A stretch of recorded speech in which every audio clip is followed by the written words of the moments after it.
How to manage group posts and comments on Facebook mobile. Hello guys, in today's video I'm gonna show you how to manage group posts and comments on Facebook mobile. First thing we're gonna do is go to Facebook and then click these three lines here and go down, click settings and privacy, and then click settings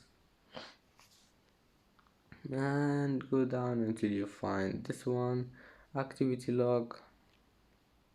Click on it and then click here, groups, and after you click on it you will see this one here, group posts and comments. Click on it and here you can manage it, and that's it for today's video. If you like this video, please don't forget like and don't forget to subscribe, and see you in the next video.